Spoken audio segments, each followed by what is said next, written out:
Arr, grog. Hey everyone, welcome to the Cider Shed podcast. I'm Matthew Weir, joined by recent birthday girl, Keri Warbis. How you doing, Keri? Yay! I'm good. Yeah, and older. And so are you. Are you wiser? No, because I was born incredibly wise, so it's really difficult to sort of just improve on that, really. Did the doctor write that down when you came out? Incredibly wise. Yeah. Okay. I was going to make a joke about incredibly wide then, but I'm not going to. Well, it did take a long time to come out. Oh, me too. I think it was about a 72-hour labour or something. Oh, really? Were you a home birth as well? No. Oh, I was. It was snowing when I was born, and Mum gave birth to me in a little council house, her mum's house. They had to yank me out with Keelan's forceps, which I think are banned now. Oh, is that why your head's that funny shape? Yeah. So I look like that guy from the Goonies. That photo we put up on Instagram, that's a stock photo that we found of some bloke. Yeah, it was a great birthday. Thank you kindly. Had a French restaurant meal the night before. Went to an escape room on the day with the kids. That was good fun. It was mods themed, what with it being Brighton. And our team was Warbsophenia. Nice. And do you have to escape from a load of rockers that are trying to kick your head in? We did have to discover the murderer of a mod, and the murderer was a rocker. We worked it out with 15 seconds to spare, and they were dead pleased with us because apparently they'd made us do the one that normally only big groups do, and there were only 3 of us rushing about in these rooms like nutters. So yeah, it was good. I've never been into one of those. There's one or two when I first moved to Porto, and a whole bunch of other ones have sprung up now. I've never tried it. I'm not sure it's me. I just have visions of, data analysts trapped in a room in the Crystal Maze going, I don't know what I do. No, it's nothing like that, love. You'd enjoy it, I think. It does. I tell you what, though, it tests. Well, the woman who runs it there was saying it really tests the patience of relationships and communication skills and all of that. She's seen some right sites where people just start yelling at each other for getting stuff wrong. Oh, like those team building exercises that offices go on. Sometimes it turns into Lord of the Bloody Flies, doesn't it? Yeah. We didn't fall out or anything. Maybe they were being patient with me because it was my birthday. I was trying to remember if I did an ad for an Ambridge escape room, but I didn't. It was an Ambridge rage room after Paul had taken Lily to smash loads of things. If Ambridge were an escape room, what kind of things would you be trying to escape from? I'll tell you who'd be good in an escape room. Jakob. Oh, of course. Yeah, he'd be king of working out the clues and stuff, wouldn't he? Harrison, shit. I was just going to say, you haven't gone for Harrison there. No. Oh, God, he's so fucking funny, though. He really made me laugh. That sort of when Fallon was going, I think you maybe get a second job. And he was like, I've only just gone part-time. Tell you what, let's have an ad, which may or may not be the Ambridge escape room, and then we'll come back. Cool. Welcome to the Ambridge escape rooms. Embark on an adventure straight out of Ambridge with our 3 thrilling escape rooms curated by the beloved residents of that very same village. Step into the world of intrigue, drama, and mystery as you and your team unravel the secrets hidden beneath the surface. In the Polytunnel Polypuzzler, you'll work together to solve the disappearance of every other employee of Home Farm as Adam pursues you, talking passionately about soil. Piecing together clues scattered throughout the grounds of Home Farm to uncover the truth before time runs out and it dawns on you they've all f***ed off to the bull without telling Adam himself. Listen out later for more.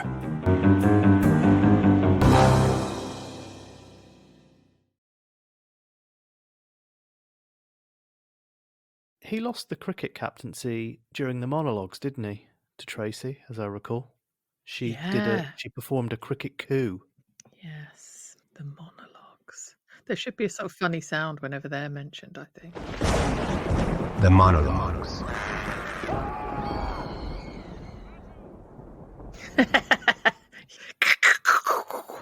sounds more like a transformer. Does it? Yeah, Harrison. There were mainly sort of two themes this week so far, weren't there? There's the Harry theme, all of that side of it. And then there's the Alistair-Denise side of things. And they pull a lot of people in to their orbit, both of these stories, don't they? Yes, they do. Let's start with the whole Harry, Harrison, Alice thing, because on Sunday we had the wonderful scene where Harry decided to pop round with some flowers to chat to Alice. And unfortunately for him, Brian was in the house. Oh, it was good, wasn't it? Look what the cat dragged in. How dare you think a bunch of flowers makes everything all right? I like the way he kept on repeating everything Alice said when she said, look, I don't want you to come back. He went, yeah, she doesn't want you to come back. And Brian had the audacity, before Harry appeared, of saying to Alice something along the lines of that he could kill Harry because he hates his dishonesty. I thought, you were bloody taking a bit more front than Brighton you have, Brian. Brian said, thank the Lord for Harrison and Fallon. I was like, he forgot that speeding ticket in a hot second, didn't he, Brian? He had to go on a bloody speed awareness course, didn't he? Oh, yeah. Do you know who the writer has been this week at all? There were some right good bits. I don't know, but I meant to say this last week. I don't know if you noticed when we did last week's episode, it reminded me of when we'd done a few flashback ones. The scenes last week were very quick cutting. There would be very brief conversation, then it would go somewhere else, and then it would flash back. And this week we didn't get that. It was more 4 blocks, whereas last week it was really weaving all over the place. Yeah, that's true. There were some good phrases though, like Brian mentioning that he can only handle one daughter who's woo-woo. It was written by Katie Hims. All rise for Katie Hims. I will send you to Jesus. Okay, yeah. That whole thing about the auras and whether you believe in auras or not. Do you believe in auras, Matthew? Is that chocolate bar with bubbles in it? Yeah, I like a mint aura. Yeah. Can you still get those? You can. I've got some in my fridge. Oh, in the fridge. Yeah. Yeah, I'm a chocolate in the fridge person, but I'm in a minority of one. Are you? Oh, it's so much nicer. That snap to it. You don't want it soft and sweaty. I remember when I was a kid, I think this all started when someone put an Easter egg in the fridge. And the first time I tried it, I was like, that's bloody fat. It was like a rage room. I just like smashed into it and it went into solid fragments. I was like, that's better than melty bits stuck to tinfoil. Of course it is. Anyone who thinks differently is an idiot. Anyway, so idiots. Do write in. Are you an idiot?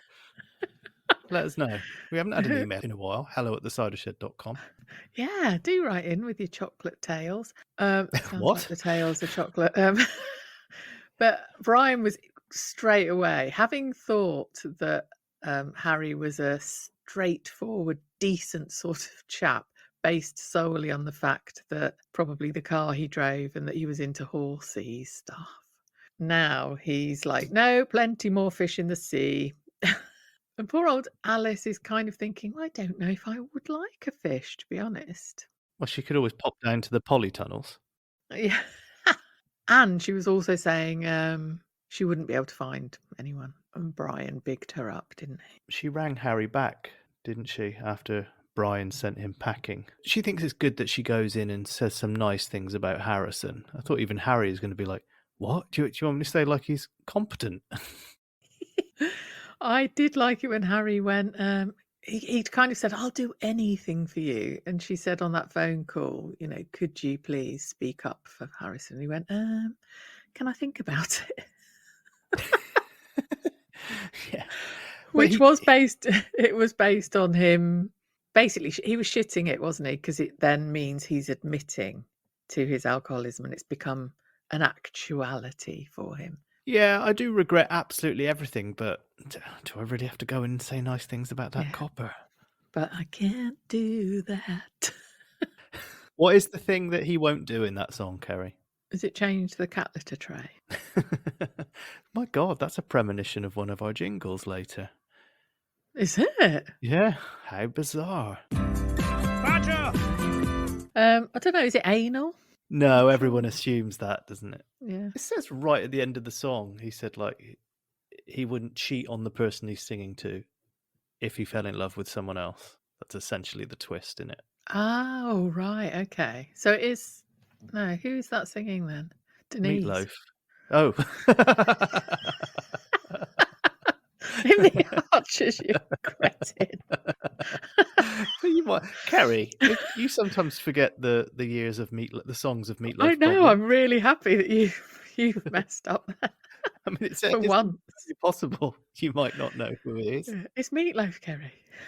Didn't you know? No, Matthew, it's not. It's Denise. Well, in this case, he won't do that. He won't stay. Well, make your bloody mind up, both of them. I'm leaving. No, I'm not. I'm going to stay because everything's wonderful and I'm in love. I'm leaving again. They're really getting on my nerves. Even Jakob is just like, I can't handle this. I really enjoyed when he shouted at Paul. Yeah, what I was going to ask you, was he right to do that? No, but I really enjoyed it. I don't think he was right to do that. It's all Denise and Alistair's fault, everything. They need to get a grip in the sex cupboard.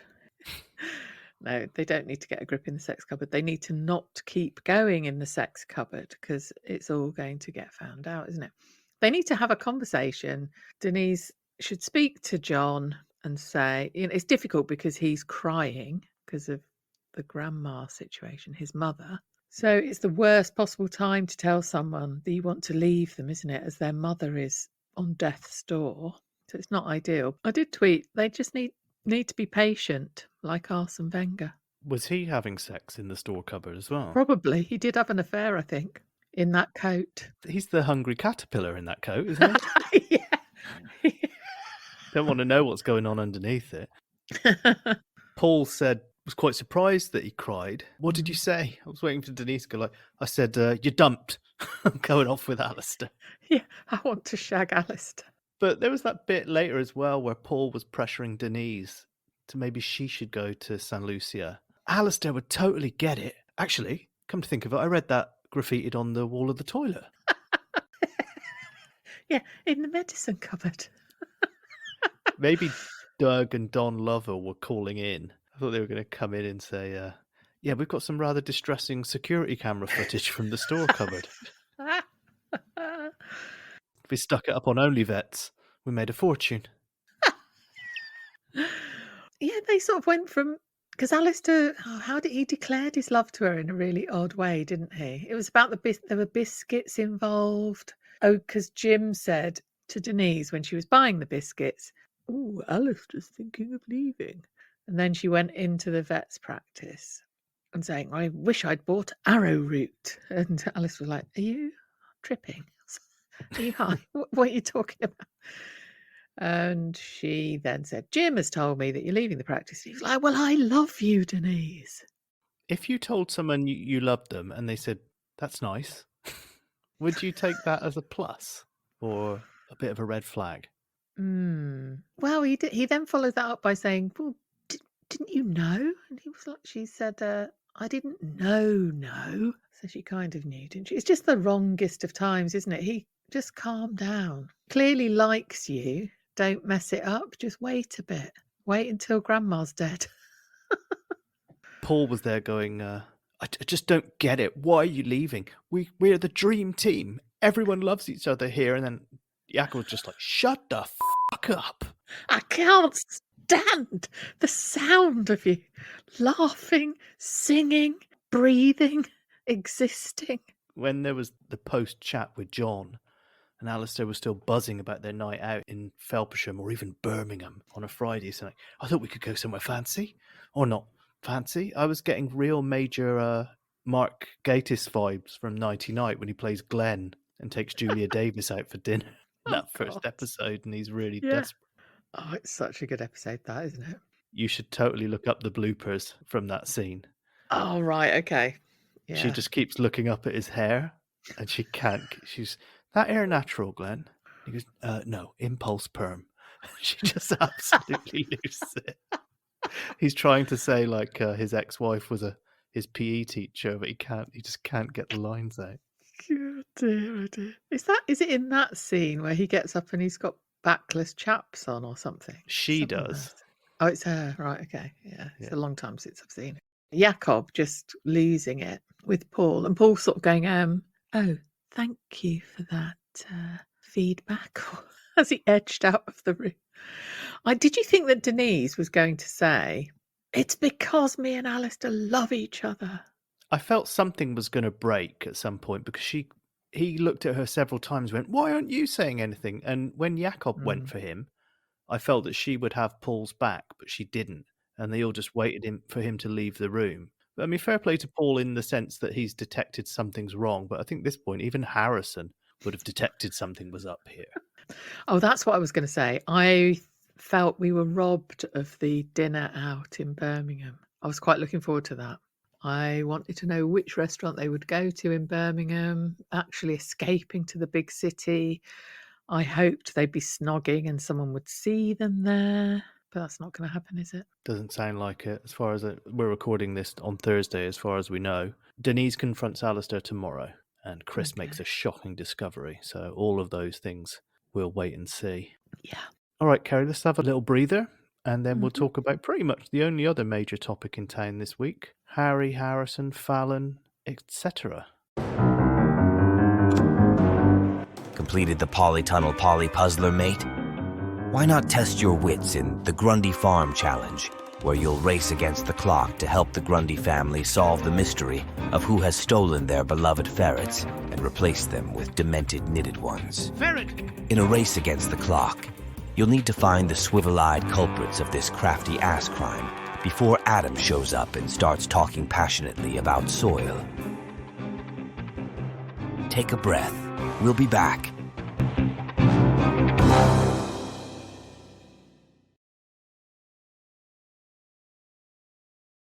If someone brought you your food and said, and I hope you choke on it, walked off, would you probably say, actually, I'll get that to go, I think? Yeah. The customer service in the tea room is severely lacking. I thought Natasha would suddenly appear. It's like, oh, before you choke on it, could you just fill out this form telling what you think of the cow walls? But, you know, Fallon is rightly riled. He's swanning around Harry as if nothing's bloody happened. Emma's taking up the mantle of gossip from her mum here, isn't she? She wants to know so badly. She was great. She was pumping her, grilling her about everything. Was it because he found out about Alice's drinking? He probably dumped her because of that, didn't he? And why were you off yesterday? She's like, stomach bug? She's like, oh, well, yeah. You were swerving that corporate tea thing, weren't you? She did say she looked a bit peaky there. Yeah. Which she probably does with all this going on and being pregnant and all. Well, yeah, of course. Yeah. What do you think they put on to watch at home that they didn't like? Music sounded absolutely dire, didn't it? I looked up films where a cop has been sacked. I desperately like a really inappropriate thing, and I don't know what any of these bloody things are. And dirty cop movies, you know, where the police turns bad. Anyway, it was all pointless. I hadn't ever heard of any of them. I reckon they watched Line of Duty on 6 times speed with subtitles. Because, of course, there's a H character in that, isn't there, that's very mysterious. Talking of terrible movies, I watched the Kristen Stewart movie, Spencer, where she plays Diana a couple of weeks ago. Oh, that must be dreadful. Fuck me. Was it funny enough, you know, like dreadful enough to be funny? Yeah, that's like 2 hours of my life I'm literally never getting back. The exchange glances like 20 minutes in is like, should we get out now? Oh, I thought you meant like, you know, Diana's glances that are like all over the room. It's like somebody said to someone in Stars on Their Eyes, go on there and be Diana for a bit. It's just so bad. Oh dear. Did you watch the whole thing? Yeah. I do like that you are a broad church, though. It's like, you know, I was listening to Britney Spears' autobiography the other week. This week, I'm listening to the Barchester Chronicles, Radio 4's adaptation of it. Does Britney show up in that at all? Yeah. In Obadiah Slope's girlfriend, she is. Yeah, and that was inspired, that listening, by Harriet on Ambridge on the Couch mentioning it. So I thought I'd give it a go, and it's absolutely hilarious. Love it. That felt a bit grim, that episode where they were sat at home doing nothing. It was kind of like Monday Blues, wasn't it? He'd been in for his hearing, Yeah. and she didn't want to go into work. Mind you, at least she's fleecing Bridge Farm. This is the first time she's ever had sick pay in her life. I know. And he wouldn't let her have it, would he? Almost. I was rooting for her with that sick day thing. That's you would do that, wouldn't you, to support your partner if you're not a sick note generally. I mean, I'm never off sick either, but I can imagine Fallon being that way, like really working hard, giving her everything. Just yes, woman, have a day sick. Tom and Natasha can stand it. So we have this situation now where Fallon, Alice, and Harry could all be called not to give evidence, but to give a written statement, right? Mm. I'm just there thinking today because Fallon started to drip more information to Emma. I was like, don't tell Emma anything because Emma will go and tell Chris, and it'll be like, now there's not 3 people who know. Mm-hmm. Now there's like 5. And, Chris will mention something to Susan. Susan will tell Clary. Yeah, maybe this is what sparks Chris's revelation. His shocking discovery. Yeah. No, I think that's when he sees Martha in the Arsene Wenger coat. Being the caterpillar. I did like Jim's suggestions. And this is like a small child, Jim. They're not going to be like Anna Karenina, are they? Or Tess of the D'Urbervilles. Yeah, I mean, Tess of the D'Urbervilles, you can't dress a kid up as a murderous dog. That's Hound of the Baskervilles. That's Meatloaf. Also, when they finally decided to settle on the hungry caterpillar, I thought Pip was going to appear and say, sorry, Rose has already booked that. Also, for Alice to be really astounded and going, oh my God, why didn't I think of that? It's like literally every bloody parent will have dressed their kid as the hungry caterpillar. I did think, though, that World Book Day, wouldn't that just be an atlas? Oh, very good, Keri. You could go as Charles Atlas. I do know some people with kids who will be going through, this has definitely happened, like they're going through their kid's rucksack on Monday morning and there's a note from the school saying, don't forget World Book Day is on Monday. Or it's from the day before, and they managed to dress that. Like my friend SEO lives in Stroud. She has whipped up some amazing costumes in about 30 minutes for a boy. I think he's a bit too old for that now. This is when they send them as Charlie Bucket or something from Willy Wonka, because he just looks completely like a normal lad in a jumper and some trousers. It's a bit competitive, that sort of thing. I don't know whether it's a good idea to get kids to dress up. Maybe just bring your favourite book in or something like that. I said before that me and my friends, we used to really look forward to the last day of term at school where you could wear your own clothes into school because it was kind of like a fashion parade. But on the other hand, that was incredibly miserable for kids that didn't have something nice to wear. And I remember just like someone came in their school uniform because it was better than having fun made out of them for what they would have had to wear. And I just remember thinking, like, that's just bloody awful. Oh, blimey. My kid's primary school, there was no uniform, and bloody loved it, to be honest. But yeah, that is true. It can shine a light on people for the wrong reasons, can't it? Yeah, so Jim wanted to wrap her up in vines, like Ophelia. Is that a Martha's Vineyard joke there? Well, first of all, he said, Sleeping Beauty, and then said, here, I've got fake vines. She can go as Ophelia from Hamlet, who was a drowning woman. Yeah, God bless Jim, though, this week. Wouldn't you love, oh my goodness, when he said to Alistair, I hope you don't mind, I've asked Jazz around for roast dinner and some board games. I was like, oh my, this sounds like just such an ideal way to spend a day. Yeah, I was imagining you absolutely loving it. Suddenly there's a ring at the doorbell. Who's this woman? Do you mind if I just... I was looking through your window and you seem to be playing Scrabble and eating roast beef. Got any more of that? Do you think he would have called roast potatoes roasties, though? Who, Jimus? Yeah, I mean, it's petty. I just wondered. It sort of went clang for me in my ear holes. It's the softening of him, though, isn't it? I think so. Yeah, maybe embracing youth culture or something. I don't know, possibly. But I bet he does a right lovely roast. I was as envious of that as I was the breakfast scene post-birth 3 years ago when Brian, Jazza and Jim all sat round and had a fry-up first thing in the morning, and Brian pulled out a bottle of whiskey and gave it to Jazza. He said, "Here he is, the man of the moment," and gave him some really fancy single malt, didn't he? Oh, yeah, idyllic. Brian also mentioned when Kate was born, he went straight off to the races. Oh, yeah. No. He's a naughty one, isn't he? He also said, I think, Adam made hazelnut coffee. When Kate was born, Jim went, "How was that?" And he went, "Revolting." Yes, I remember that scene. Scary, isn't it? It was a classic. Well, one thing I did like was the way Harrison says, "Cappuccino," and I'm making a bolognese. Keri, it's a cheeky Friday insert. I've just seen your name on the screen. Sorry. I've just seen yours. Shall we share with the listeners? Yes, mine is best supporting log. What's yours, Keri? BAFTA my arse. This is on the back of why have we put these? Yes. Yeah, Keri wants a BAFTA up as her arse. That's what it is. No. BAFTA is that figurine, isn't it? No, that's the Oscar. It's the BAFTA the mask. Yes. Oh, that hurt. Yes. I don't want either up my arse, Matthew. What I'm more puzzled about is your message earlier to me, which was a little voice message. Keri, there's no easy way to say this. Adam is up for a BAFTA. F*** off. What for?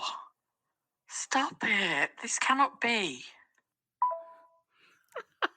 That's the moment. And it turns out it's for a video game. It's like playing an orc Computer or something. Do you call them video games or computer games? You call them video games. Okay, even though no video. Well, video's to do with seeing, isn't it, I suppose? Yes. You can see them. They're not limited to computers, are they? Well, we can't see Adam most of the time. Presume he's not in it as himself. If there was a version of Doom where you could chase Adam around with a flamethrower, I'd be up for that. Yeah, he probably doesn't move very fast, does he?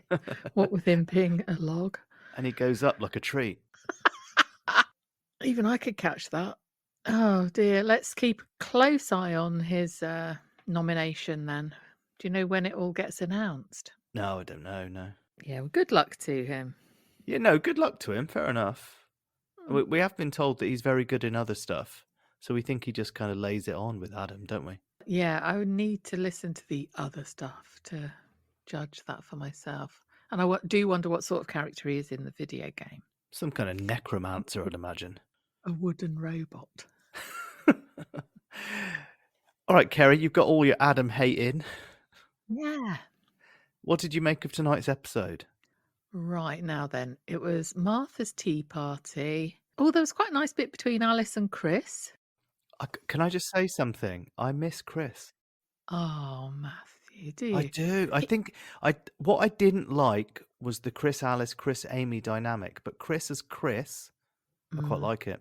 Yeah, his voice is quite nice, isn't it? And it was good to hear him being quite sort of emotionally intelligent for once and quite sensitive.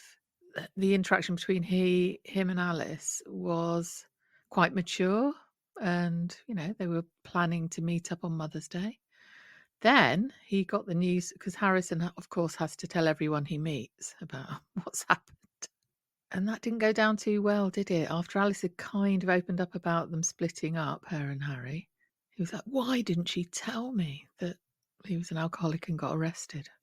I think when Chris sits back and reflects, which I hope he does, which his character didn't have the ability to do about 18 months ago, he will appreciate that prior to Martha's birthday party, she wasn't going to say, "Oh yeah, like I left him because he's got a problem with booze." Because there was that moment where Chris said, "What more could we wish for?" And she said, "Well, that I'm not an alcoholic and we're not divorced." And I think part of that is born out of the Harry problem, isn't it? It's kind of pushed her demons to the forefront. I just thought I thought he dealt with it quite. If he'd have blown up when she came in and went, "Okay, let's get the cake," and he'd gone absolutely nuts, obviously that would have been terrible. That would have been old Chris, wouldn't it, when he was kind of battle worn with the alcoholism storyline. He would have done that, wouldn't he? That's why it became a hard listen for us, I think. Did you sense or hear or whatever when she said that thing about what we could wish for is that I wasn't an alcoholic and we weren't divorced? There was a hopeful sort of oh in his voice, as if to say, sounds like that's what you'd quite like to be happening. So you're telling me there's a chance?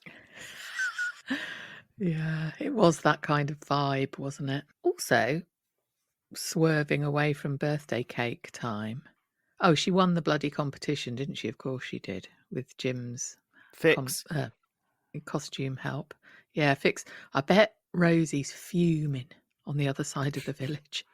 Yeah, I mean, she came as a hungry caterpillar. She didn't even have to wear anything. She came as hungry. The country. The bit about Alistair, I'm getting really fucked off with those two, Alistair and Denise. Honestly, I tweeted that I really want John to sort of just cycle into the vet's practice, going, "She's a triggermist," and just shatter. Not even a bigamist. Is a triggermist a thing? I don't know. Could be, couldn't it? When you say you want John to cycle into the practice, I imagine he's cycling in through and just like launching himself through the window. That's what I mean. Just by cycling in, Like some kind of through human the doors. torpedo. Don't be silly, not through the window, Matthew, through the actual door, let's not go too far. But just to sort of, Denise is all too goody, boring. I would like to see Jakob deal with John cycling through the door of the practice. He'd be like, "Oh, you seem to have cycled your bike through the doors, John. Any particular I reason?" think you'll find, yes, in the rules and regulations that I have here, bicycles are not allowed in the veterinary practice. Is there any reason that your bike is still wedged up against the counter and you're still cycling? So I just want a rocket up both of those two, really. Don't you think that by the time you're an abattoir vet, you're a bit late to the party? And when I say party, I use that word inadvisedly. Yeah, I mean, there's no need for a second opinion at that stage, is there? No. I guess it's animal welfare. Yeah, no, there are abattoir vets. I mean, we understand that. There is some emotional intelligence behind this podcast. We just like to make a joke every now and again. I mean, the reason he wouldn't take that job anyway is it's just totally awful. Harrison bought Martha a doll's house, big old doll's house, didn't he? He said we ordered it online and didn't know how big it was going to be. Was he in a helicopter when he saw the picture in the catalogue? Oh, shit. I thought it were about 3 inches tall. It was beautiful. I loved it. He was like getting really excited about it himself, wasn't he? He asked Next thing Alice we not know, to mention he'll have it. one next to the love tub. He asked Alice not to mention it in her statement because it might appear like bribery, but surely that would be Barbiery. That is a good one. Did he actually say don't mention it in the statement? He did, yeah. Oh, I missed that. Oh, that is hilarious. And Chris referred to Champion as the slightly pointless pony because he bought an absolute dud, didn't he? Jakob approved it. He went and scouted it, took loads of shots on his telephoto lens, and then came around the next day and went, "Oh, it's a bit fat, that one." Yeah, there's loads wrong with it. And your daughter can't fit on top of it, so... Yeah, you know how sometimes mechanics, when they've got the mafia lean on them, they do dodgy brakes for people's cars, and they accidentally do. I reckon Chris might put some dodgy shoes on Harry's horse. What would they be like? They'll have like roller skates on. He'll have casters. And Harry won't notice because he's pissed. I did think that Harry was going to sort of... It wasn't today, though, was it? The hearing thing. I hope he turns up at it arseholed. I think you might have said that already. Oh, I thought he would show up at the birthday party trashed. Yeah, and get in the doll's house. I think Chris still loves Alice, basically. And I still think they could get back together, do you? I think it's on the cards, don't you? I think it's sorry. I always get my question tags wrong. I'm sorry. I noticed that. I think it's obvious. Don't you? Yeah, I do. I don't really wish for it to happen, but I think it probably will. Oh, I actually wouldn't mind them getting back together. I just didn't like the stress of them when they were breaking up. Together, I'd be quite happy. I mean, because you've got that divergence of you of Chris being from the Carters and her being from the Aldridges. I actually quite liked that. It was only when it Yeah, started to fracture that it really got on my nerves. because what you get with that is the in-laws, don't you, as well? Yeah, I think And it's. attached family. You're right about that. That's whole dynamic between those groups. I mean, you've said you'd like to see Freddie at the Green with the Horrobins, sat around the table having fish fingers and beans on toast. Yeah, That would be true. diamond light. Yes. Um, Why can't we write this, eh? well, I know, yeah, just give us a chance. I mean, Mm. look, Katie Hims, we've made you a jingle. Surely that's enough. That's enough, isn't it? I wonder if she knows. What else was I going to say? Oh, yeah, so Alistair's going to back out now because he didn't have a chance to talk to Don. I was imagining, like, Don was like, you come to me on the day when I have to remove the gallbladder of a guinea pig and tell me you want to leave this practice. And he could feasibly have a horse's head in his bed, couldn't he? Well, yeah, could be Harris. At the end of a shift. Yeah. Okay, Keri, shall we have a little zoom into our socials and see what people had to say about us? Off to the flaming fanny with ferrets? Well, for those craving a taste of adventure, the Bull Badger Chronicles will transport you to different dramas deep in Ambridge's finest licensed establishment. Prevent Ben killing Bert. Catch Marky, the dumbest criminal mastermind ever. Solve the riddle of how on earth some of the most dysfunctional villagers ever thought it fit to judge the wonder that was Trevor Fry. And finally, test your powers of endurance by seeing how long you can stand next to Adam at the pisser. Well, at least this time he's not... As he talks passionately about soil. Oh, for fuck's sake. Whether you're a seasoned escape room enthusiast or a die-hard Darrington dickhead, our immersive experiences are guaranteed to challenge, thrill, and entertain. Book your Ambridge escape today and prepare for an unforgettable journey into the heart of darkness.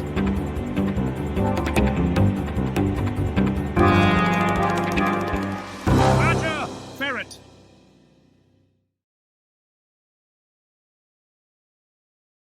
If you want to follow us on Facebook, we have a Facebook group called The Cider Shed Podcast. Now, there is an admin called The Cider Shed that admins that, mainly me, in fact, only me. So be careful when you're posting. Don't post to the admin's page, post to the group. I say that only because it's happened a couple of times. And when I attempt to share, it doesn't always share. I asked, what would the assorted members of Ambridge dress up as a World Book Day? Lots of very cruel people have posted Adam in a tree costume. What's the book? One person said the Ents, the walking trees from Lord of the Rings. Oh. Well, Liam just said Jazzer would be groundskeeper Willie. Is he in a book? Jim would be an owl. Harry and Alice as Princess Leia and Jabba the Hutt. Wasn't that Sykesy and Ben last week? Well, that's not a bloody book either. Our listeners are illiterate. Angela, they just watch films. Hang on, careful with your criticism there, Keri, because Angela Radice said Harrison's a policeman out of the Enid Blight and Noddy books. Well, there you go. That's the level of the literacy. Yeah. Lillian as Cruella de Vil, Jazzer as Billy Bunter, Natasha as the White Witch from Narnia, the evil twins are Tweedledum and Tweedledee, Kirsty is Miss Havisham, Stella is Sally Bowles, Pip is Anne of Green Gables. Hey, Nina's back. Hello, Nina. Eccles the dead peacock. Is he in a book? I'll let it go. Mims said they could all be everyone from Larkrise to Candleford. Very good. Stoll Leidenhosen said they will all turn up dressed as candles, won't they? Every last fucking one of them. Yeah, Megan Eliza Stott said Adam as an Ent, carrying on with the plank of wood theme. Emma Dolan said Alistair as Mr. Darcy. Oh. Andrew Stevenson reckons Linda went through a Kerouac phase a few years ago. As the outsider. Jess Glennie said Mr. Badger from Narnia. Is that Wind in the Willows? I'm not going to question it. I don't think there's a badger in Narnia, is there? Well, I let mean, us know. Are you yeah. questioning the lit knowledge of our listeners, Keri? No, I'm not. Courtney has posted a wonderful picture of a kid in a tree costume. Dave Howard thinks they just come as Village of the Damned. I like Anne of Green Gables. I don't really like the idea of Pip being her. No. Mundo Sven, great name, Mm. posted a photo which looks like it's taken from the top of a double-decker bus, looking down on a double-parked, fairly tatty-looking Mini. And he said, saw this, thought of you, and across the back window in enormous letters it just says, Badger! I need to see that picture. To which, I'll send it to you now, to which I suggested, is that Harry's sweet ride that we've been hearing about? Let's gauge the Keri reaction. Yeah, you got it. Wow. Oh, I love that he spotted it and took that bloody picture off the bus. There's a Triumph Dolomite or something I once photographed outside my aunt's house in Cheltenham, and completely at odds with the vehicle was a Van Halen sticker in the back. So yeah, if you want to follow us or join up, you just go in, look for the Cider Shed Podcast Facebook group, answer the very simple question, get some very amusing answers for that. But most of the time I can tell if you're genuine or not. And there's a few people else that I thought were a little bit sus. But yeah, that's where you can follow us. You can follow us on Instagram at the Cider Shed Pod. And Keri manages Twitter, which is the same handle, isn't it, Keri? Yes, I don't know whether manages is the correct term. Well, you do, because I haven't got the password to it these days. Yeah, I don't know how well I'm managing. I just sort of spit things out on there, really. I enjoy it. It is at the Cider Shed Pod, and we're also on Blue Sky, which is gathering some momentum. And on Blue Sky, we are at the Cider Shed Pod.bsky.social. On our Instagram, we post up when we get lovely reviews. We've got a little bit of a backlog to put up on there, but they will be coming. I like to space them out with a post about something else and then a review. Have we got any new reviews, Keri? We've got 2 5-star reviews. Yes. Oof. We, on Friday, TRTOC85 posted a review, the title of which was Top TA Podcast, thumbs up sign. Listening to the Cider Shed is like being in the pub with your mates chatting. You won't always agree with their views, but it's lots of laughs. And let's not forget the pat chat. Pat chat.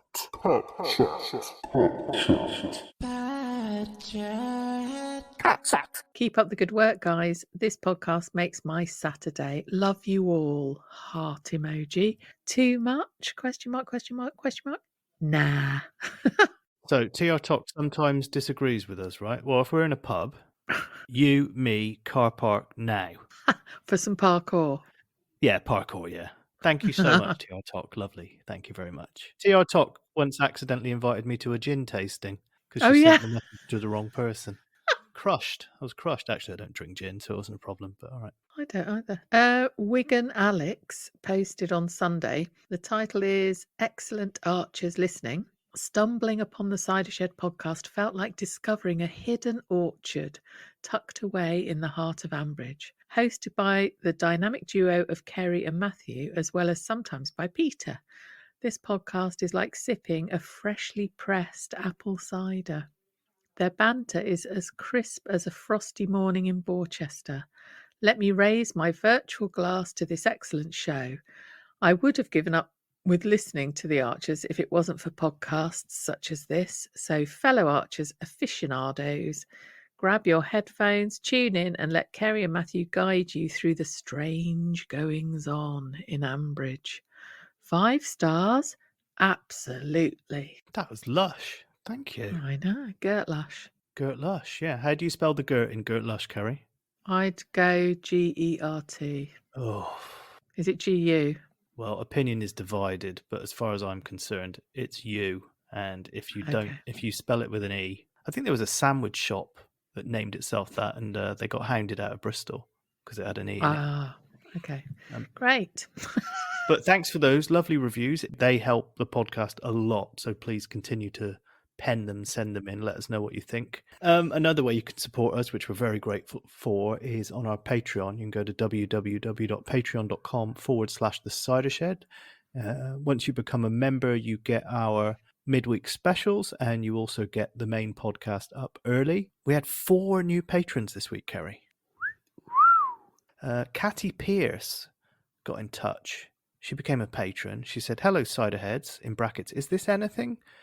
Well, yeah, we never really decided. Can what be. Listeners. Yeah, I said, yeah.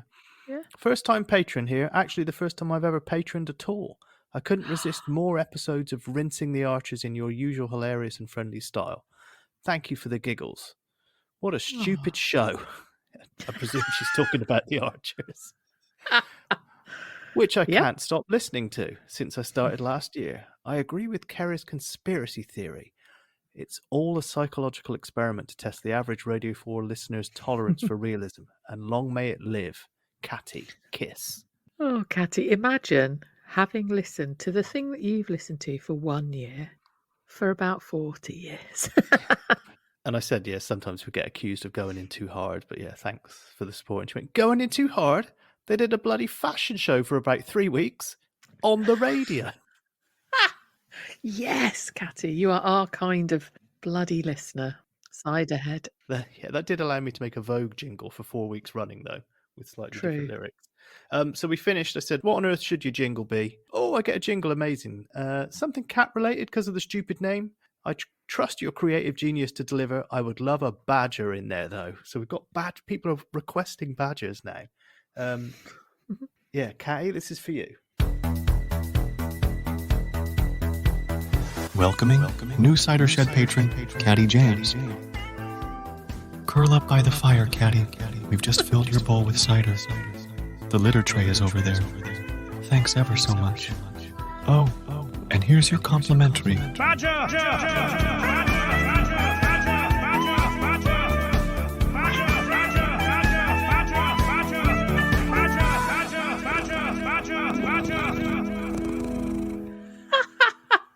Matthew, does that track actually exist? The meowing, whatever that tune is. I know that tune. It's Magic Fly by Space, isn't it? Yeah. Did you create? No. Oh, right.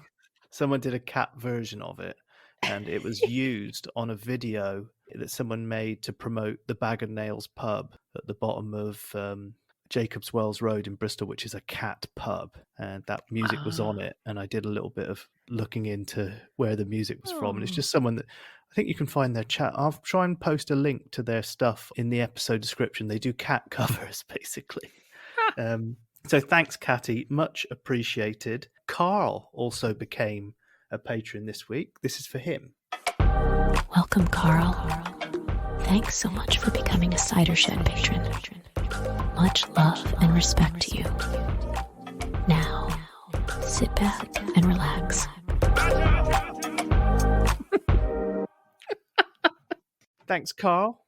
Very appreciative of your help. Very grateful. Okay, next up, Ian McNeil. This is for you. Hey there, Ian McNeil. Oh, you little tiger. Thanks for becoming a Cider Shed patron. Why not make yourself at home with all our backdated midweek specials? Pay attention. There'll be a quiz at some point.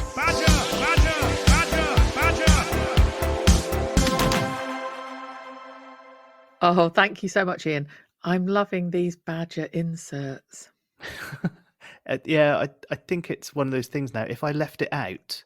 Yes, it'd be wrong. Yeah, I remember early in 1992, I read an interview with Chris Novoselic from Nirvana, and he went, we played Hawaii yesterday and we didn't play Teen Spirit, and they talked about it on the radio for 24 hours. For 24 years. Yeah, so you can't not have a badger in there now. Yeah, thanks, Ian. And finally, Alex Hodge. Thanks so much. This is for you. Alex Hodge is here. What an absolute legend. Thanks so much for becoming a Cider Shed patron. We are fully at your service.